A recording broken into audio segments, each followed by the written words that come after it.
gaur bigarren eguna Durangoko azokak, eta jendearen joan etorria sekulakoa da goizian goizetik, lepo bete da gaur landako gune hau. Zuzenean, saiatuko gara gaur ere, sortzaileekin egoten liburu idazleekin izango gara, musikariekin ere bai, eta antzerki gintzan dihardutenekin ere bai, baina gaur hasteko, gaurko protagonistetako bat dugu hemen anuntzi, Arana Argizaiola saria 2 ordu eskaz barru, San Agustin kulturunean emango diote aurtengo Argizaiola saria anuntzi Aranari, hain zuzen ere mitologiaren, euskal mitologiaren alorrean egindako lana sarituko du Durangoko azokak, baina ez hori bakarrik, baizik eta Baionako Aekan egindako lana ere bai, eta mugimendu feministan genero matxistaren, indarkeria matxistaren kontra egindako lanagatik ere bai. Anuntzi Arana, arratsaldeon. Mikrofonoa hori da. Eskerrik asko, zer moduz? Ondo, bai. Bueno, urduri, 8:00 hasiko da ekitaldi hori, nola zaude? Hala beharrez, bai, urduri, zer nahi duzu. Bueno, nola jasotzen da olako albiste bat, ezta? Durangoko azokaren Argizaiola saria jasoko dozula. Albistea harridura handiarekin, ezin sinetzia, gero poza, eskertua, gerediagarekin, eta hola, hemen gaude. Bueno, mitologiaren alorrean egindako, euskal mitologiaren alorrean egindako lana da besteak beste sarituko dana, hor badaukazu ikerketa handi bat eginda. Eta, bueno, nondik datorkizu zuri, Luiaondon jaioan gelun bizizara hori esan behar dut? Eta nondik datorkizu mitologiarako zaletasun hori, nola hasi zen guztia? Zaletasun, beste zaletasun guztiak bezala, bakoitzaren nortasunaren araberakoa da. Nik mitologia aski berandu ezagutu dut, euskal mitologia bederen. Liburuetan ezagutu dut, nire inguruan ez ziren olako istorioak bat edo beste entzutea bai, baina asko ez. Eta gero, diploma zertifikau bat egiteko, memoria bat egin behar izan nuen, eta gai hori egutatu nuen Bidarraiko arpeko zaindua. Orduan ezagutu berria nuen, eta ara jo nuen Bidarraira magnetofoia harturik, bidarraitarrek zer zioten hortaz, ez haiek eta beren zaharrek zer kontatzen zieten. Nolakoa izan zen esperientzia hura? Oso ona. Izan nuen Andre bat gidaria, Maizan Zedarri, eta arek onartu ninduen bere etxean, eta eraman ninduen etxerik etxe, arek ezagutzen zituen jendeen gana, eta haren ustez bazekitenak, eta bai bazekiten. Eta jakintza hori guztia jaso zenuen zuk, ez dakite, izan ere gutxi dakigu guk euskal mitologiaz? Baina, nola hori, badira nun ikasi. Bilduma oso onak ditugu, 19. mendetik zaharrenak, eta gero 10. mendea osoan bildumak egin dira. Eta bilduma oso onak, Lehen Zerkan, Barbie, Maili Aristia, Barandiaran Lehen Azkue, Webster, badira nun ikasi euskal mitologia. Beraz badira aukerak eta gero hago ere, bai. Ze garrantzia du mitologiak anuntzi kultura bat ezagutzerako orduan? Historiaren parte bada, herri baten historioa da, zer sinestzi duen, zer erlijio izan zuen, eta nola pentsatzen zuten orduko jendeak. Eta gero, historioetan testu ingurua agertzen da, zer kezkak zituzten, ze mitoetan errealitatea pentsatzen da. Errealitatearen asko, ez nahiz ausartuko esaten guztiak, baina arlo asko, ez dakit, existenzialak, espiritualak, beste mundukoa, ekonomia, arazo sozialak, horiek guztiak gogoetatuak dira mitoetan. Eta zer ikasi dezakegu edo zer esaten du euskal mitologiak euskal kulturari buruz? Euskal mitologiak ez du ezer esaten euskal kultura da, baina euskal kulturari buruz, nik ez dut alderdi hori pentsatu edo ez dakit zer esaten duen. Esaten du nola zen euskal kultura, mito horiek ez dira oraingoak, dira industria aurreko garaikoak, naiz eta gero ere jakiten diren eta kontatzen diren. Orduan, zibilizazio edo kultura, orduko kulturari buruz esaten dute nolakoak ziren gauzak, eta zer ziren kezkak batez ere. Ze ondorio nagusi atara dozuzuk horretatik guztiagatik? Zerbait esantekotan asko izango dira pentsatzen dut. Asko, bai, holako nagusi bat, Bueno, konturatu naiz euskal mitologiak baduela zerikusi handia inguruko mitologiarekin.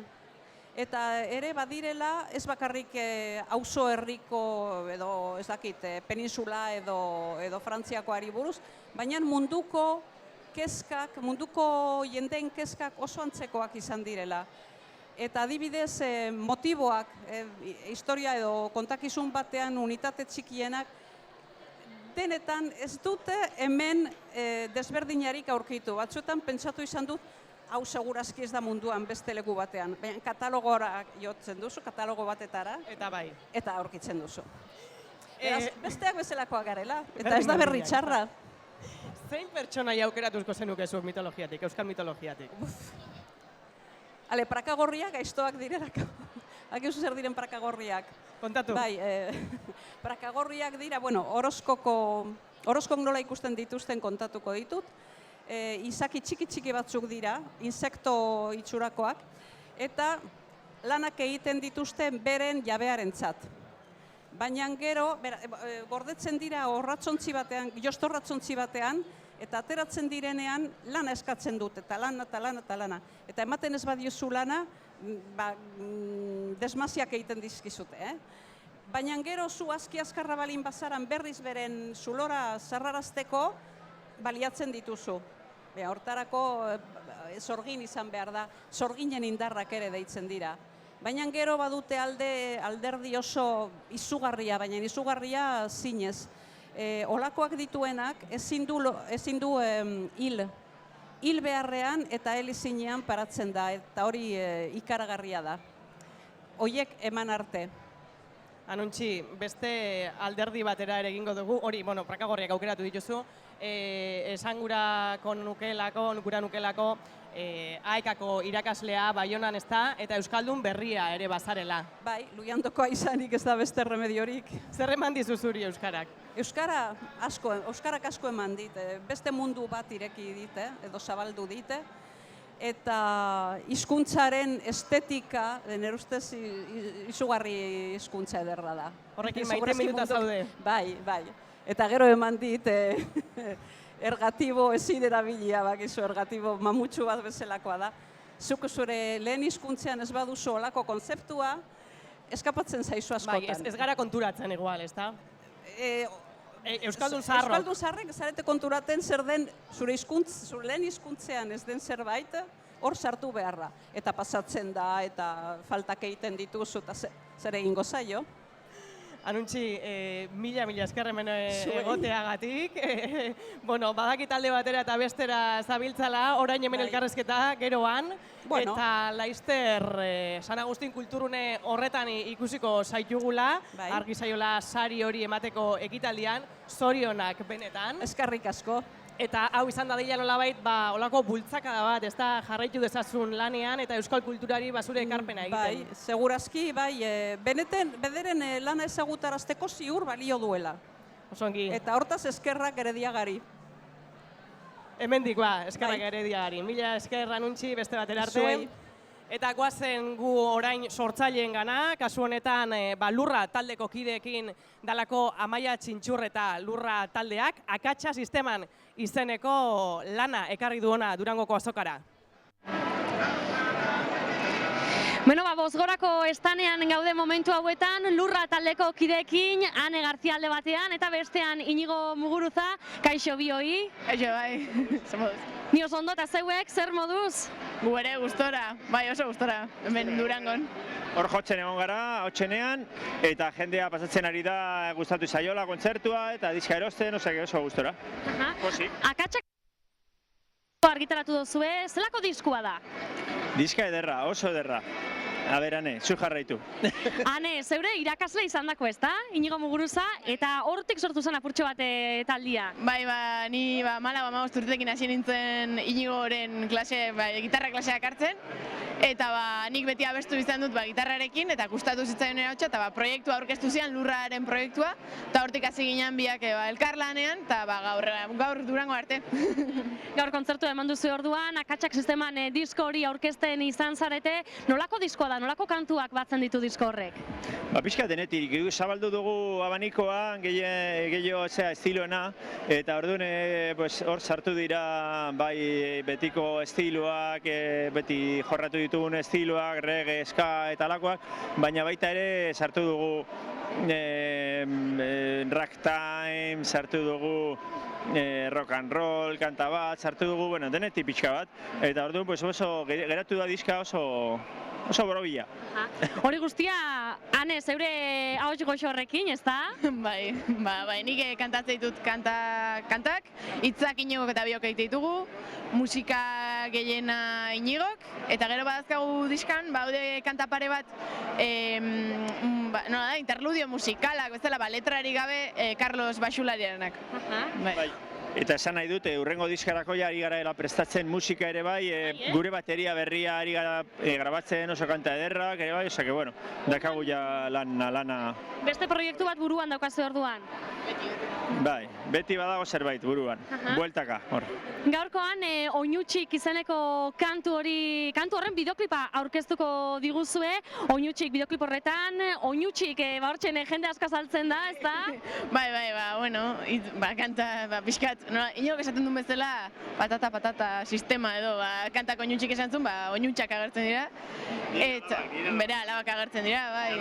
Dira bertako... Batzuk, denak ez, Hortxe margotzen eta ikusiko ditugu jarraian. Hoi da. Bikote, zorte hon, hementxen ikusten dugu Bozgorako estanean jarraituko duzuela, zeuen kontzertuaren ostean, diskoak sinatzen, diskoak asko bioi, eta jarraian entzun duzu Lurra taldearen Akatsak Sisteman diskoko Oinutxik kantuaren bideoklipa ikusi eta entzun ahal izango dugu.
Gustuko ditut zure oinak, gustuko dut haiek magalean eukitzea, katutxo izutuak bailiran, katutxo izutuak bailiran. Maite ditut zure oinutxak, lurrezikin jantzita. Maite ditut zure oinutxak, lurrezikin jantzita. Hondartzetako kristal izkutuek, utzitako orbanen originaltasuna, eta zure behatzek amarrizateko duten ohitura. Maite ditut zure oinutxak, lurrezikin jantzita. Maite ditut zure oinutxak, lurrezikin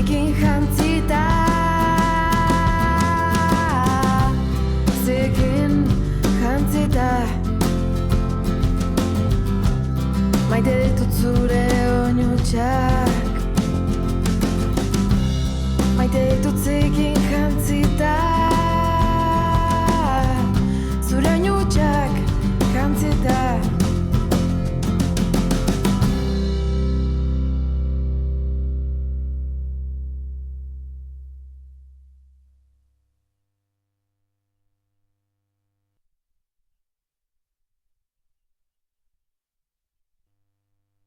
Taldearen oinutsik bideoklipa, musikatik testura egin behar dugu. Jon Etxabek liburu bat idatzi dagoelako eta Amaia dago berarekin liburu horren izena da. Zamorako landan, ea ba zer dioskun. Eta Intxortan 1927 kultur elkartearen estanean jarraitzen dugu eta hementxe alboan daukat Jon Etxabe Zamorako landan liburuarekin. Kaixo, Jon? Kaixo, atzaldeon. Atzaldeon, bueno, 70. hamarkadan Zamoran preso eraman eben, 7 urtez preso egon zen pertsona baten historiak edo kontaiken dituzu liburu honetan, ezta? Zamora izan zen, Eleixak, Eufilaban, jartzeria, estatu egin batera, estatutik onaino egonan jartzera bakarra. Horre ginean, 53 apaiz. Egin zen batzuk 7 urte. Eta orduko nire oroitzapenak eta nire memoriara batzen. Eta kontan nahi dut, apaizak Zamoran nola bizi ginen, zer egin duen, zer gaiti genden, eta hango gora berak. Anekdotaren bat hola liburuan kontatzen dozuna eta zeupe goguan dakotzuna, Jon, zein izan leike adibidez? Gauza asko, esate baterako egin genuen 17 metroko zudua. Jartzeria pasau genuen azpitzik. Lurrian? Lurrian, azpitzik. Egin genuen motin bat. Motina jartzera guztia aputu genuen. Gure eskabidea edo gure nahiza zen, apaizen jartzerari genuen onartzen, eta gure eskabidea zen jartzera normal baten beste preso politikoekin gure kondena betetzea. Eta horregatik ibili ginen jotazu. Lehenengo hasi ginen eskabidea normal egin. Gozainari, estatuari, papelezko eskabideak, eskatuak nahi genuela aldaketia. Ez ziguen inungo jasorik egiten. Eta junginan gure jarrerak gogotzen. Zuduan zera ere preso guztia betin ditute eta nahi genuen jaseratik alda egitea. Jon, horrei gauza danak, hementxen, ez da? Zeuk saltzen dakotzen liburu honetan dituzu batuta, eta gonbidatuko dozteu, pasaiteko, ez da, zeuen estan honetatik, erosteko liburua eta danak irakurteko azkenia zeu kontakin zabitzena. Publikatu du intxorta, eta, arrazatzen entzungo da batez ere hau da, arrazatzen salgai egongo da, edo nu. Nik uste liburu interesgarria da. Alde batetik, apaiz batzuen bizipenak ezagutzeko, jartzeria batez ere ezagutzeko, jartzeria barrutik zer bizimodudan jartzerako egoera bat zer dan, ez apaizena bakarrik, edozein jartzera, eta nik uste kanpotik jartzerari buruz badak eguzera gauzak, baina beste gauza bat da jartzera barrutik bizitzia. Honek hori erakusten da bada. Jartzerako zertzera da, xamurrak, normalak, horrek ezagutzea. Oso ondo, Jon, eskerrik asko, eta hauxe izan da Intxorta 1927 kultur elkarteko estanetik jasotakoa Zamorako landan liburuarena.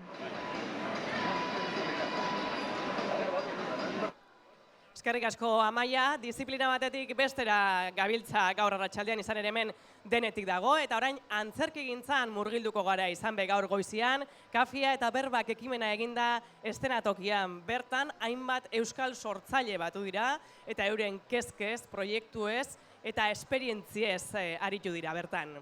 Estenatokian, arte eszenikoen gunean, gaur antzerkia berbagai izan dute. Berbagai kafe baten bueltan izan ere, bertan elkartu dira 2014ko Euskal Antzerki deialdien saridunak, euren proiektuak besteen aurrean aurkeztu eta euren esperientziak partekatzeko.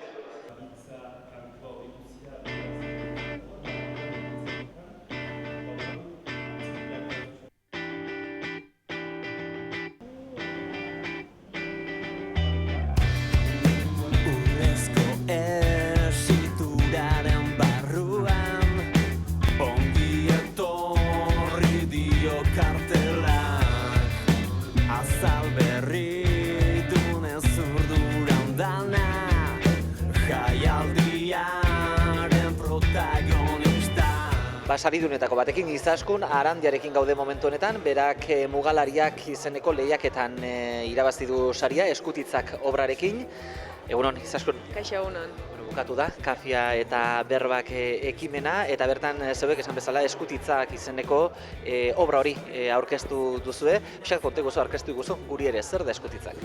Eskutitzak Itziar Elias nirekidearen familian gertatutako gertaera batean oinarrituta dago, bere aiton amonei gertatu zitzaien amodiozko istorioa hortan datza.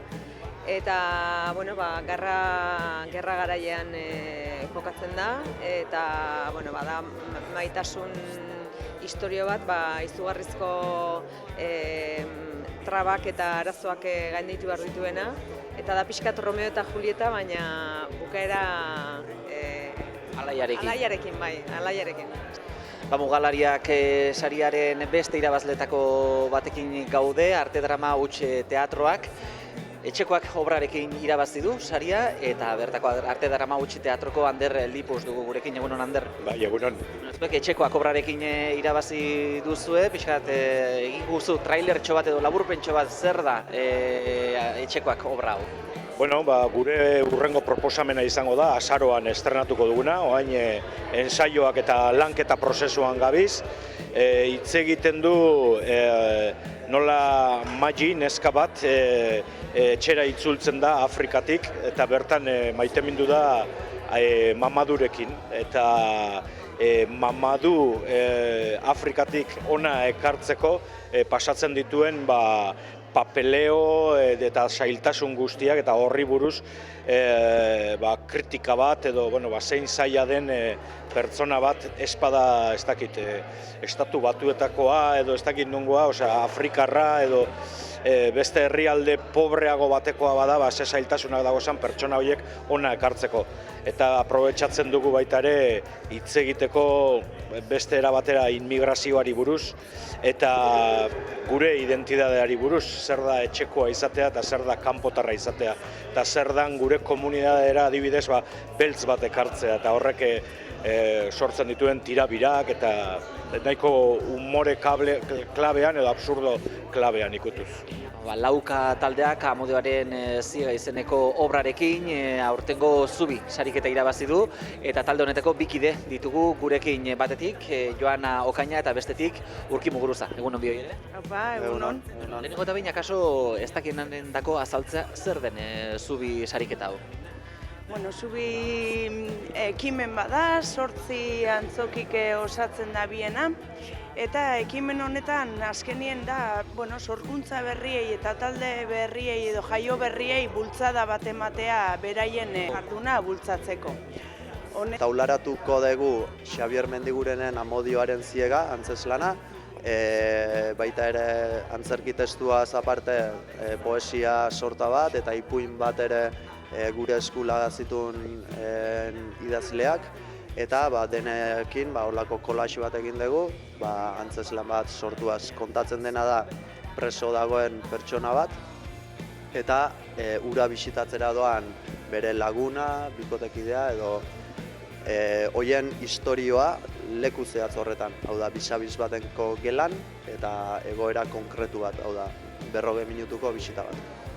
Amodioaren ziga, angelundan txanpre damogen metafora bada, hau da, eta guretzako hortik abiatuta izango litzake bi mundu kalekua eta preso dagoen mundu, pertsona horren mundu hori bat egiten da bien momentua, Elirale dantza konpainiak ere Mugalariak sariketan sari bat lortu du aurten, Zatika izeneko ikuskizunarekin, eta hauek ere, Eliralekoek ere hartu dute parte, Kafia eta Berbak izeneko ekimen honetan, eta Eliraleko bikide ditugu gurekin, batetik Maialen Maritxalar eta bestetik Jose Casabon.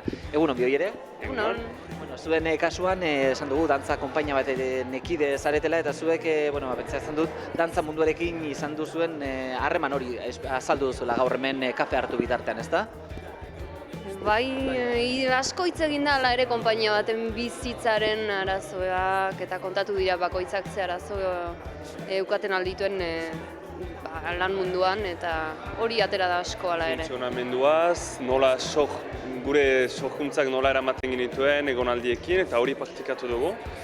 Eta gure kasuan, Mugalariak proiektua barne, proposatzen edo sortzen ari ginen proiektua Zatika izena du. Errik Zati musikari konpositorearen inguruan. Eta gurea forma berezi bat du sorkuntza horrek, eta da, joaiten girela publiko baten gana, eta publiko hori ez da antzokitara joaiten berez, aurtzaindegi, zaharretxe eta ospitaletara hurbiluko girelako. Orduan hori da pixkat gure berezitasun bat, joanen girela beraz toki horietara, egun oso baten pasatzera, eta egun hortan puntualki emango ditugula pieza batzuen momentutxo batzu. Orduan Zatika emanen dugu emanaldia. Ez dugu emanen emanaldia osoki, baizik eta 5 minutako momentutxo batzu egunan zehar.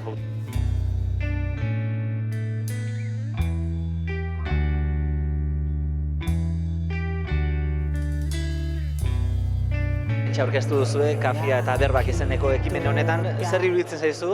Horrelako ekimen bat antolatzea, guztiok saridunak elkartzea eta zeuen esperientziak partekatzea.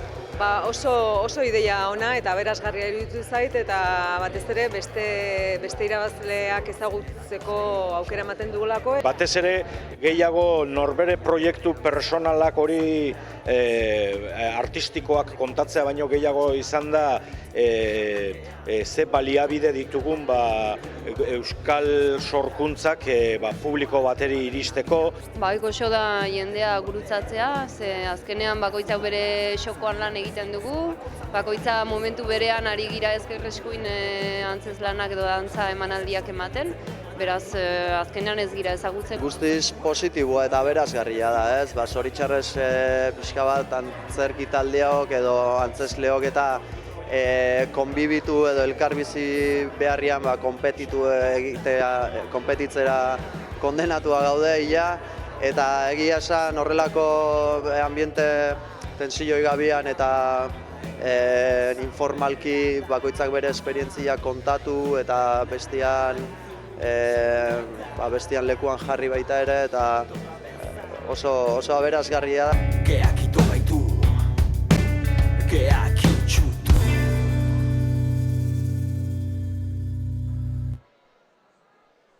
Eta etxeko txikienendako ere ez da eskaintzarik falta nola ez Durangoko azoka honetan, ea zer dakarten Txomin eta Peru Magdalena nahiek. Amaia, aurrera.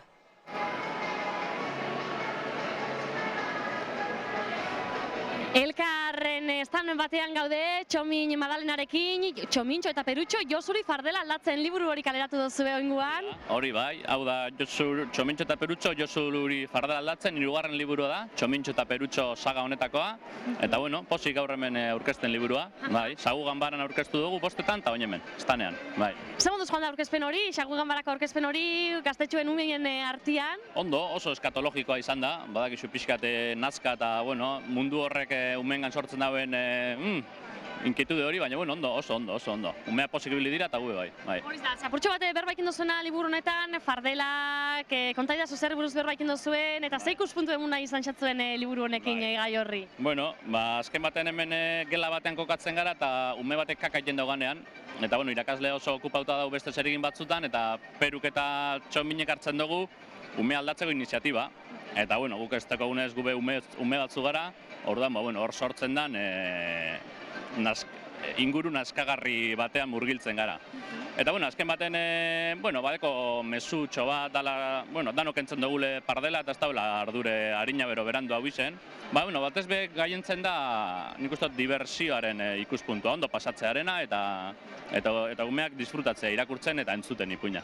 Beste ikuspuntutxo bat emuten zartze liburu honekin ez da? Bai, baina ez gara beze arlo pedagogikoen asko sakontzekuek, gure zen dugu ondo pasau idazten eta ondo pasau barazi umieri bai. Eta liburu hau argitaratu berri duzu, ez da? Duela gutxi argitaratuta, kaleratuta? Hori da, ondala 15 egunero uste dute kaleratu zala, eta ontxe, fresko, labetik urten da, gratinaute dau. Eta gentiak ez dakit hemen ume pilatxo bat dauz, ja batzuk ikusten ditugu eskoetan zeuen liburuak hartuta, ez dakit sinatzeko gogoz etortzen dian hemen herritarrak. Bai, bueno, hurbiltzen die batzuk, eta bueno, hemen gauza horrek ezautu, eta bueno, sosar idatzi, eta oparitxo bat emoten, kakabe oparitzen dugu. Hori da, liburu hau erosten dagoenean artean. Kakatxo oparitzen dugu, eta bueno, hemen gabiz. Hemen daku, zebeka kaleratu duzuen azkeneko liburu hau aurretik komentatu duzu, baina beste bi liburu ere hemen ditugu, eta honek gainera dira bigarren edizioak zoia zai. Lehenengoa izango litzake, hau da lehenengoa, bale? Txomintxo eta Perutxo bakarrik geratu dira etxean, gero bigarren izango litzake hau, Txomintxo eta Perutxoren abenturak, biak ja bigarren edizioan dauz, eta bueno, hau oindela 15 egun kaleratuta, hirugarrena izango litzake, bai. Seinale hona, ez da, bigarren edizio hori eukite baita, eta pentsaiken dut, Durangoko azokabe plaza ona izango dela, zeuen lanak, jentiaren gana iristeko, ikusteko euskaraz, literatura iken dela umiendako. Bai, egize da, bueno, seinale hona da, ez da, azken baten, bueno, ikusten dozunin aiegetan dela atxetara, postasuna moten dau. Eta Durango bai, plaza hona da, azken baten, bueno, alde honak eta txarrak egingo dauz, baina, bueno, egiz esan, leku hona da, jenteakin egoteko eta hauren feedbacka jasotzeko bai, eta, bueno, posik. Gaur, arratzaldeko 6ak inguruan etorri zaiz, 8ak arte hementxen estanien elkarko estan honetan egongo zai, ez da? Bai, azoka sarratu arte hemen egongo gara, jentea batzen eta jenteakin hitz egiten, eta, bueno, sinatxo bat botatzen, bai. Oso ondo, mila esker, Txoming, eta sorte hone proiektu honekin. Bale, zuheri eskerrik asko. Bueno, hoxe izan da, elkarreko estanetik jasotakoa.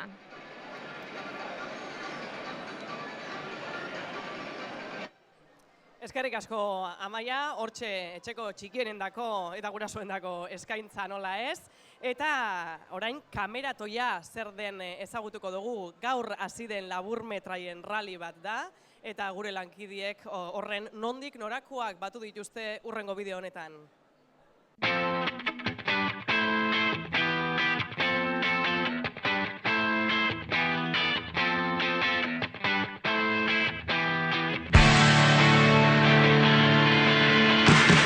Euskaltzalen topaguneak antolatutakoa da kameratoia, aurten 10. edizioa duena. Hain zuzen ere, ikusentzunezkoen rallia da. 48 ordu dituzte bada parte hartutako 24 taldek film laburra egiteko horretarako gai bat izango dute oinarri. Hain zuzen ere, zorionak dana. Nondik norakoak azaltzeko, zehatzago azaltzeko bada gurekin edogu kameratoiako arduraduna, hain zuzen ere Beñat Vidal, zer moduz Beñat? Ondo, hementxe, ja lanekin hasita eta gustora.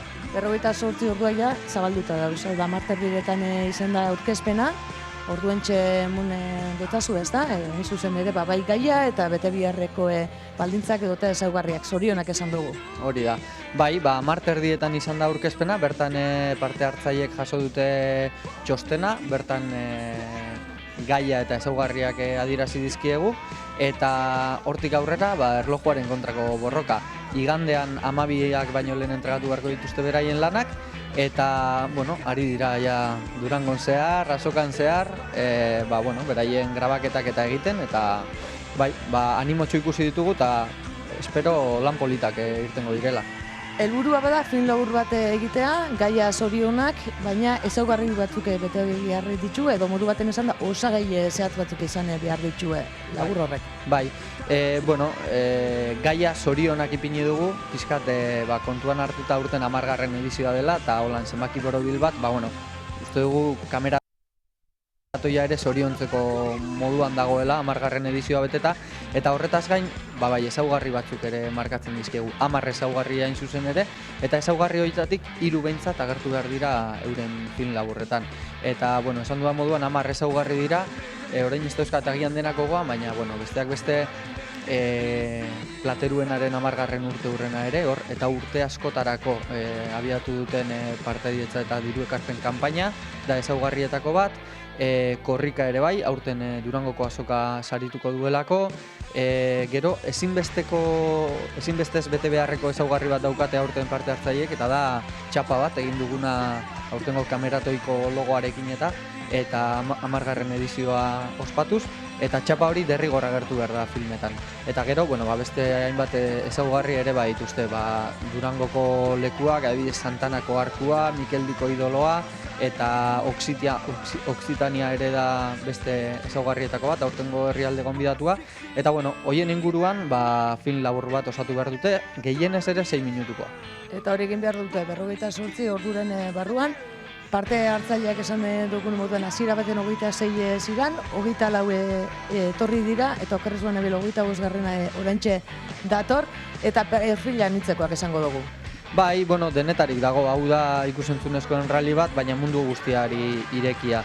Orduan badator jendea, ikusentzunezkoen alorrean ikasketak egindakoa, eta pixkat horretan lan egin eta sakondu nahi duena, etorkizunera begira, baina badago jendea ere, ondo pasatzeko asmoarekin bakarrik datorrena, eta horiek ere ongi etorriak dira, nola ez? Aurtengo berrikuntza eta parte hartzaileekin jarrituz Euskara Elkartiei ere, amua bota dotazuela, modu baten esan da, eta amu hori irentzi dauela bi talde. Bai, hain zuzen be, topagunea saria txertatu dugu aurten sari moduan, kameratoiaren sari berezi moduan, eta topagunea Euskara Elkarteen Federazioa da, eta pixkat Euskara Elkarte horien lana sustatzen eta helburu batzuk markatuta ditugu.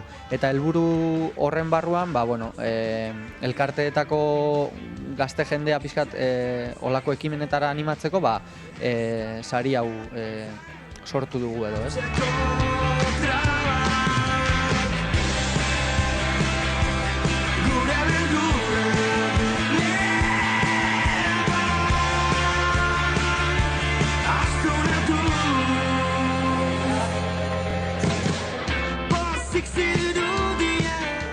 Kaixo, zer moduz, oraintxe bertan jaso dozue, osagai danak, gaia, zer bentzo jatzue?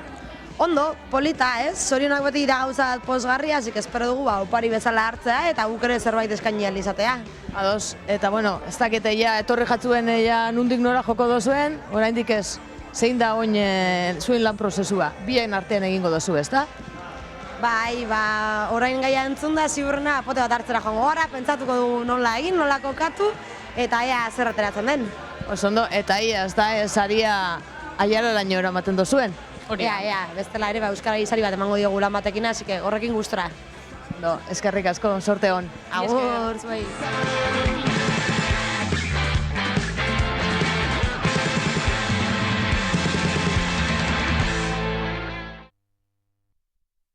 Kulturaren festa honetan bada ospatzeko berezirik izan ere Plateruenak 10 urte bete ditu eta gaur gauean egingo da 10. urteurren hori ospatzeko jaialdia Hegoak Erein izenburupean. Plateruenan bertan da Amaia Txintxurreta gaur gauekoaren aurrerapena egiteko. Plateruenan gaude, Beñat Gaztelurrutiarekin, bera Platerueneko zuzendaria, kaixo Beñat. Hola, arratsaldean. Ikusten dugu, ja dagoeneko prestatzen ari zaretela, gauean eskainiko duzuen ikuskizun horretarako, gaurko ikuskizuna zeuendako pentsatzen dut berezia izango dela, izan ere Platerueneko 10. urteurrenari dagokionez, sortu duzuen ikuskizuna edo da, ezta? Bai, Hegoak Erein. 10 urte, 10 urte bete duzu urten, baina 11. azoka guretzat, 0. urtie konteo egiten da. Eta urte guzti honetan, azoka sasoien askotaiko sortzaile leku egiten ibili da Plateruena, laguntzen bide egiten, eta urten, urte importantea danez, pentsatu azokako egun importanteu Plateruenan hartzien. Eta zer ikusi ahal izango da, gaur gabeko 10 hemen Durangoko Plateruenan, Beñat? Danetarik, kulturgintzien adierazpide danak ez, baina asko bai, antzerkitik aukingo dau, musikatik aukingo dau, dantzatik aukingo dau, bertzolari jepe gongo die, irakurtaldi jepe gongo die, danetariko zozerri izango da. Ikusten du, prestaketa lanetan murgiluta zabitzaia, azkeneko soinu probatxoakin, gauza danak ondo dauzela konfirmatzen, eta pentsatzen dut, atzetik lantalde handixa eukiko dauen ikuskizuna izango dela edo? Bai, esenatok egiten 21 parte hartzaile egongo die guztire, gehi antolatzen dabitzen teknikari eta barrak. Bolondrez talde handi bat, atezain egiten, ekipo oso handi bat, eta gauza asko gehiago esenek aurreratu. Egazki izeneko personaje mitologiko bat asmo dabe, Peru Magdalenak eta Igor Elortzak, eta hori izango da narratzaile lanak egingo duzena, arilkatuko dauen historizie. Eta, egunotan Euskal Kulturgintziek eukiten duen goraldiz, buruzko zozerri izango da, Eta, bueno, urte guztien alako zer ereiteko asmo bat bai. Zebek nabarituko zuen baita, ez da, hemen Durangoko azoka ikenan bitartean, plateruenan mugimentua, euskal kultura sustatzeko, hemen mugimendua be igarriko dozue. Bai, jakine baietz, baina ikuskizunien esango da hori be, azokia amaitzen danien da Durangon geratzen gaienok badakigu azokien ondoren azerdien, ez da? Azokia azken baten halako hegaldi mogoko bat izeten da, gora egin daudanak, baina gero urte guztien ez da bardin izeten, Agati, gureko onke, plateruen amoko egitasmoetan, da urte guztien kulturgintzia lantzen da bizen egitasmoetan, urte guztien hau izetik guruko gonkenok, hori aldarrikatuko gaur hemengo ikuskizunien. Oso ondo bainat, ikusentzuliei hortxengo bidapena bidaliko dozteu, ez da gaur amartardikan, gaur gabeko amartardikan plateruenan, 10. urte hurren hori borobiltzen dauen ikuskizuna eskainiko dozuelako. Hori da, amartardi eta nahin bazarrea saldu die, baina ondino geratzen die, eta etorri gure dauna, tranquil etorri daitela sartuko data. Oso ondo, eskerrik asko, bainat, eta sorte hon gaurko ikuskizunaki. Eskerrik asko, bai. Hoxe da, horrelaxe dago momentu hauetan plateruena, gaueko 10 guztia prest izango den tokia.